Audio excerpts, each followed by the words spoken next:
жан келгендечи жата турган үй жок, же тааныш жок.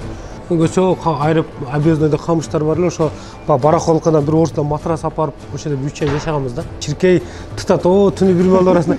Анан кичине жаныга камыштан жаап коюп түтөт, жайдын күнү эле да. Түтөтүп коесуң, чиркей качат. Анан саалап, как положено эле квартирадан келаткансып, домдон келгенсип эле шумалан шек берип энди кирип келесиң уя. Ошондой жашоодо да жашадык, анан жакшы жашоодо жашадык да, мындай айырмасы жок экен да, бирдей эле экен.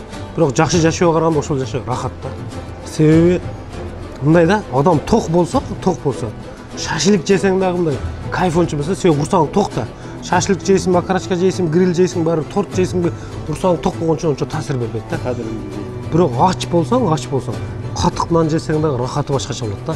Мындай кээ бир адамдар үчүн мындай бизде барган сайын баягы элитка деп мындай ак көйнөк, костюм ишим, кымбат саат, кымбат машина, анан мынтип басыш керек, оң кол менен вилка кармаш керек, сол кол менен бычак кармаш керек деп биздин адамдардын психологиясын акырын өзгөртүп, анан адам ага бир 10% эле адам жетет да, бирок калган 90% адам ага жетпейт да.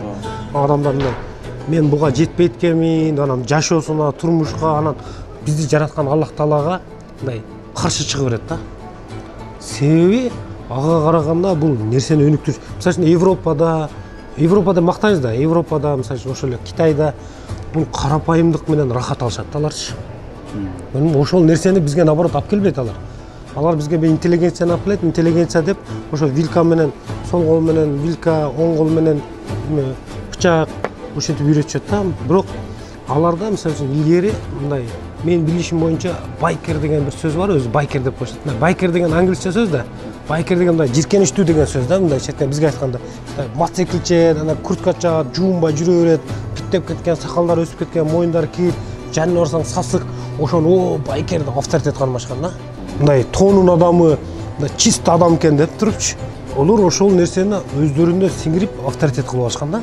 А бизде наоборот башкача да, көчөдө жүрсөң, карапайым калпак кийип жүрсөң, карапайым болуп, мисалы үчүн эл менен кошулуп иштеп атып, мисалы үчүн баарынын шеп келип аралашып промоушерлер менен иштеп кетсе, как будто аны бизде карапайым деп ойлойт да.